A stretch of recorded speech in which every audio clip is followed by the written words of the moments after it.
결혼한 지 오래됐지만, 처음엔 나도 우리 며느리를 친딸처럼 아껴주려고 했지요.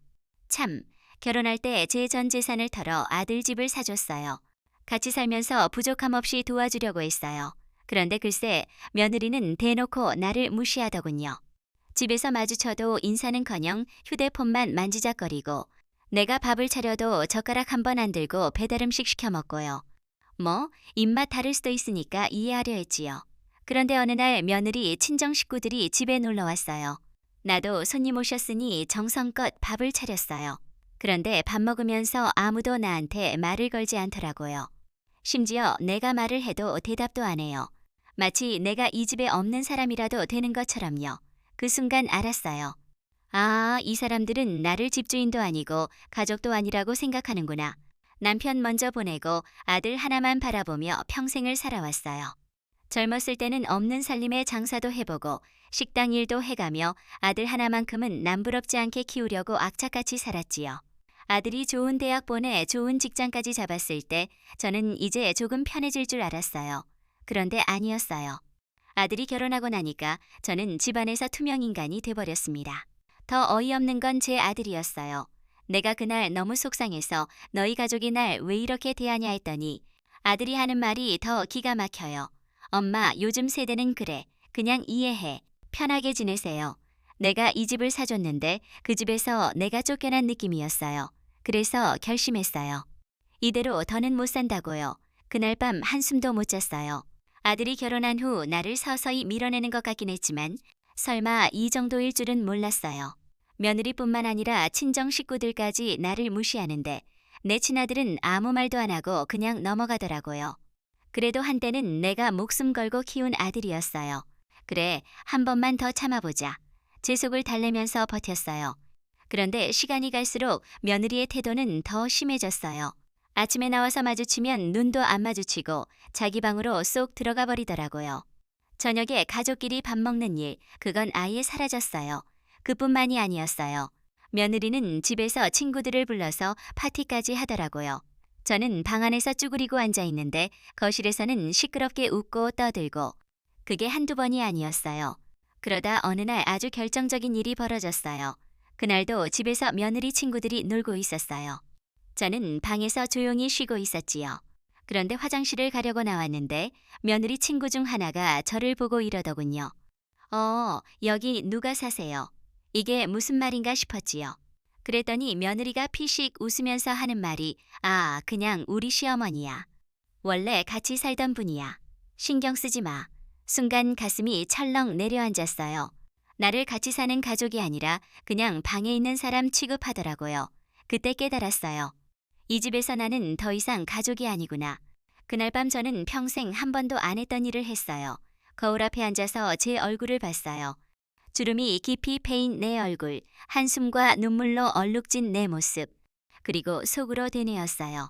이제 끝내자. 내가 참아서 달라질 게 없다면 이제는 내가 바뀌어야 할 때다. 그리고 결단을 내렸습니다. 다음 날 아침 저는 아무 일 없다는 듯 평소처럼 행동했어요. 아들이 출근하고 며느리도 외출하자 저는 바로 부동산으로 향했습니다. 집을 팔기 위해서요. 이 집 원래 누구 이름으로 되어 있었겠어요. 제 이름으로 되어 있었지요. 결혼할 때 전 재산을 털어 사준 집이니까. 아들은 전세금 한 푼 보태지 않았고 대출도 없이 제가 마련한 집이었어요. 그런데 저는 그동안 이 집에서 눈치 보며 살고 있었던 거예요. 이게 말이 되나요? 부동산에 가서 말했지요. 집을 팔려고 하는데 얼마 정도 받을 수 있을까요? 직원이 깜짝 놀라 묻더라고요. 지금 이 집에 가족이랑 같이 사시는 거 아니세요? 그래서 대답했어요. 아니요, 이제 안 살 거예요. 집값을 알아보니 생각보다 더 올랐더라고요. 오랜 시간 참고 살았던 보상인가요? 바로 집을 내놓고 매매가 진행되는 동안 저는 조용히 짐을 정리하기 시작했어요. 필요 없는 건 정리하고 꼭 가져가야 할 것들만 가방에 넣었어요. 며느리는 제가 집을 나가는 걸 눈치도 못 챘어요. 왜냐고요? 평소에도 제게 관심이 없었으니까요. 그러다 드디어 집이 팔렸습니다. 그날 밤 저는 아들에게 마지막으로 말을 걸었어요. 아들아, 아들이 핸드폰을 보면서 대충 대답하더군요. 왜? 저는 차분하게 말했어요. 이제 이 집 내 거 아니다. 팔았다. 그 순간 아들의 얼굴이 하얘졌어요. 뭐? 엄마, 지금 무슨 소리 하는 거야? 며느리도 난리가 났어요. 이 집이요, 우리 집이잖아. 그때 제가 했던 말을 며느리는 평생 잊지 못할 거예요. 내 집. 아니, 내 집이었어. 난 이제 떠난다. 그제야 아들과 며느리는 난리가 났습니다. 하지만 이미 계약은 끝났고 돈도 제 통장으로 들어왔어요. 이제 와서 아무리 울고불고 해도 소용없었지요. 아들은 당황해서 제 손을 붙잡았어요. 엄마, 우리 어떻게 살아? 우리 애는 우리 대출도 있는데 그제야 알겠더군요. 이제야 비로소 자기들이 얼마나 편하게 살았는지 깨달은 거지요. 하지만 저는 이미 마음을 굳혔어요.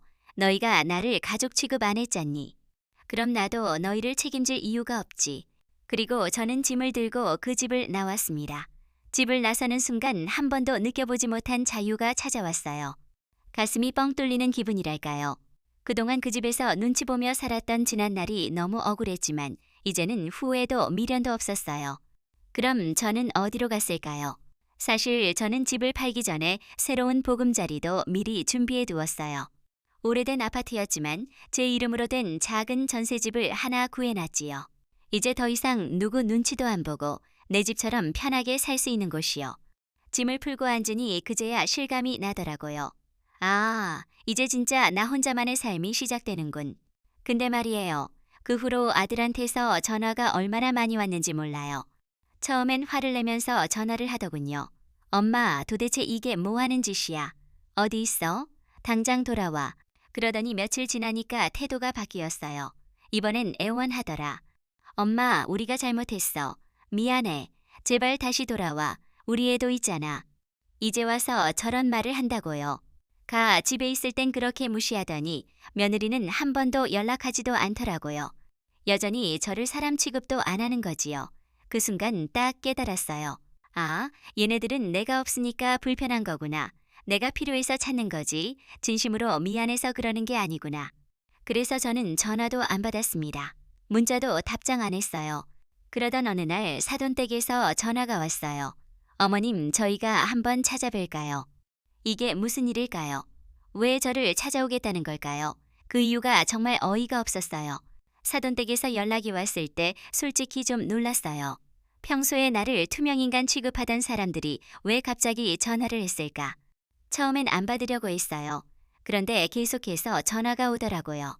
그래서 한번 받아봤지요. 목소리는 공손했어요. 무슨 일이신지요? 그랬더니 뜸을 들이다가 말하더군요. 아, 사실 우리 애들 요즘 좀 힘들어하는 것 같아서요. 혹시 어머님이 다시 돌아가 주시면 어떨까 해서요. 어이가 없어서 허탈한 웃음이 나왔어요. 그래서 제가 말했지요. 그 집에서 저를 사람 취급도 안 하시던 분들이 이제 와서 왜 저를 찾으세요? 그랬더니 말끝을 흐리면서 자기들도 너무 미안했다고 하더라고요. 아들이랑 며느리가 요즘 경제적으로 힘들고 애까지 돌보느라 정신이 없다면서 그래도 어머님이 계시면 많이 편해질 것 같아서요. 결국 도움이 필요해서 나를 찾는 거였어요. 이제야 인정하는 거지요. 내가 있을 땐 불편했을 몰라도 막상 없어지고 나니까 그게 당연한 게 아니라는 걸 깨달은 거예요. 그래서 저는 단호하게 말했어요. 저는 이제 저를 위해 살 겁니다. 다시는 그 집으로 돌아가지 않아요. 저를 필요할 때만 찾는 그런 가족은 저한테 필요 없습니다. 사돈댁은 당황한 것 같았어요. 그동안 늘 참기만 했던 내가 이렇게 강하게 나오니까 놀랐겠지요. 그렇게 통화를 끊고 나니까 속이 다 시원했어요. 예전 같았으면 마음 약해져 그래도 내가 가야 하나 고민했을 텐데 이제는 그런 생각이 전혀 안 들었어요. 그때부터 저는 더 적극적으로 내 삶을 즐기기로 했어요. 이제 김미자 인생이 막 본격적으로 시작해야지요. 그렇게 제 삶을 다시 즐기기 시작했어요. 아침에 일어나면 눈치 볼 필요 없이 내가 먹고 싶은 걸 해먹고 동네 친구들과 산책하고 시간 날 때마다 노인복지관에 가서 댄스 스포츠도 배우고 주말에는 근교 여행도 다녀오고 그렇게 자유롭고 행복한 생활을 즐기고 있던 어느 날 아들에게서 다시 전화가 왔습니다. 그런데 이번엔 느낌이 좀 달랐어요. 예전처럼 짜증을 내거나 화를 내는 게 아니라 조심스러운 목소리였어요. 엄마, 한번 만나줄 수 있어. 어디서 만나자는 것도 아니고 그냥 한번 만나달라고 하더라고요. 전 사실 고민도 안 했어요. 그냥 단호하게 거절할 생각이었지요. 그런데 갑자기 궁금해졌어요. 이제 와서 왜 그러는 걸까? 그래서 한번 만나보기로 했어요. 그리고 며칠 후 아들과 저는 카페에서 마주 앉았습니다. 아들은 예전보다 훨씬 수척해 보였어요. 이전처럼 당당하거나 무심한 태도가 아니라 어딘가 지쳐 보이더라고요. 그렇게 한참을 머뭇거리던 아들이 입을 열었어요. 엄마, 우리 정말 힘들어. 나 솔직히 말하면 엄마가 있을 때 얼마나 편했는지 이제 알겠어. 이제야 그걸 깨달았다고. 저는 아무 말 없이 아들을 바라봤어요. 그랬더니 아들은 한숨을 쉬면서 말하더군요.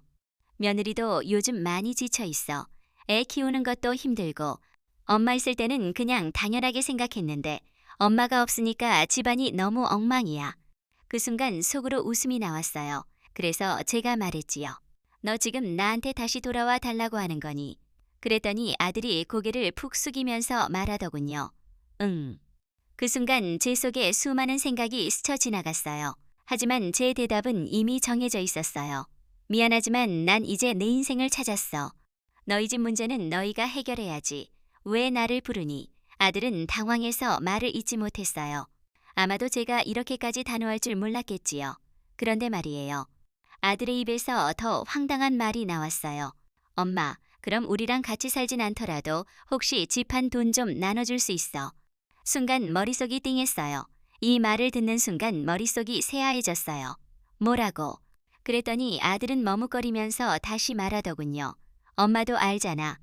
우리 요즘 힘들어. 대출도 있고 애도 키워야 하고 엄마가 조금만 도와주면 우리 정말 숨 좀 돌릴 수 있을 것 같아.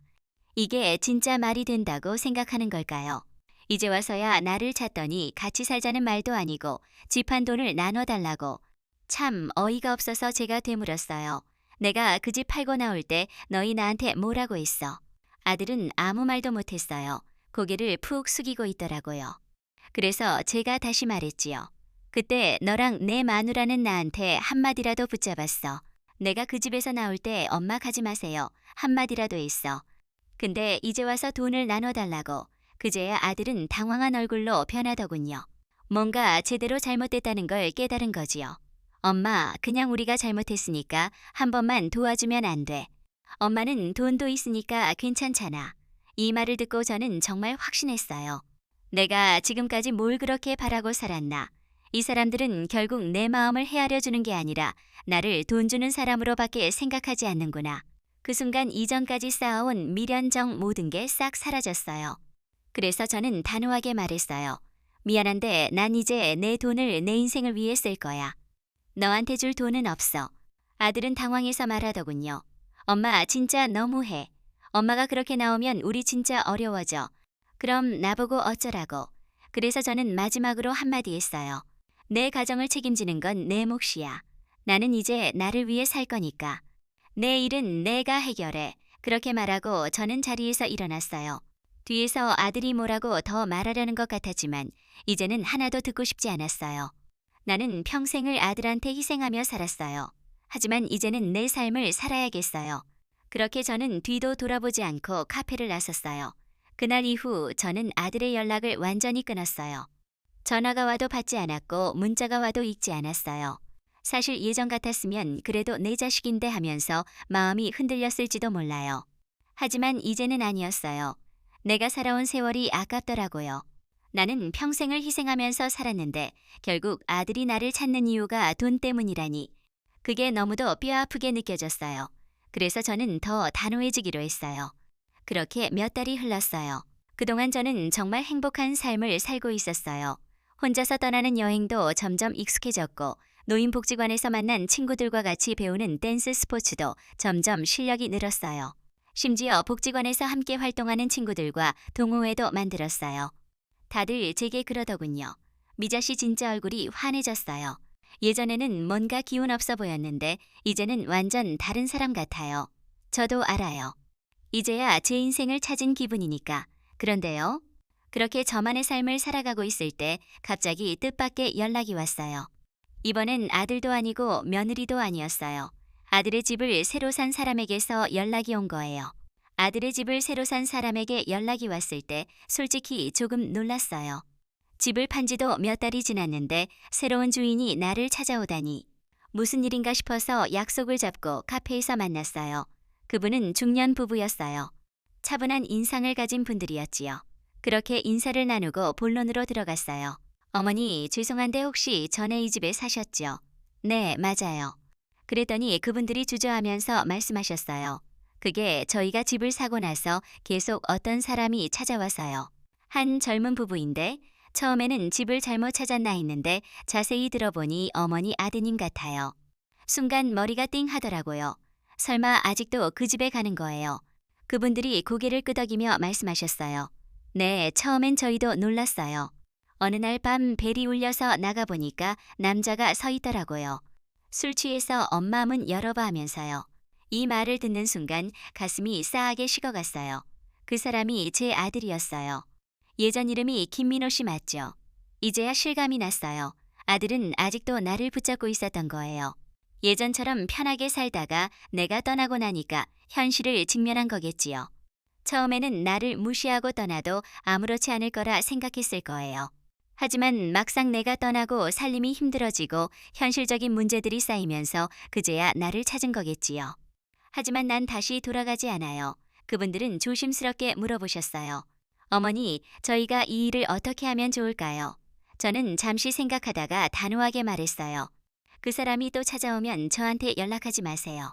그냥 경찰을 부르든지 실에 이야기하든지 하세요. 저는 이제 그 집과 아무런 관련이 없습니다. 그 사람도 언젠가는 깨닫겠지요. 이제는 자기 힘으로 살아야 한다는 거요. 그분들은 제 말을 듣고 고개를 끄덕이며 안심하는 눈치였어요. 그렇게 이야기를 마치고 저는 자리를 떴어요. 그날 밤 창밖을 바라보며 생각했어요. 이제는 진짜 끝구나. 그리고 저는 더 이상 뒤를 돌아보지 않기로 했어요. 이제부터는 오직 나를 위한 삶만 살기로. 78세 김미자 인생. 이제 본격적으로 시작합니다. 지금 이 순간 내가 제일 행복합니다. 여러분, 우리는 평생 가족을 위해 희생하며 살아갑니다. 하지만 그 희생이 당연한 게 되어서는 안 돼요. 누구나 자신을 위한 삶을 살 권리가 있습니다. 늦었다고 생각할 때가 가장 빠른 때입니다. 이제는 여러분도 자신을 위해 한 걸음 내디뎌 보세요.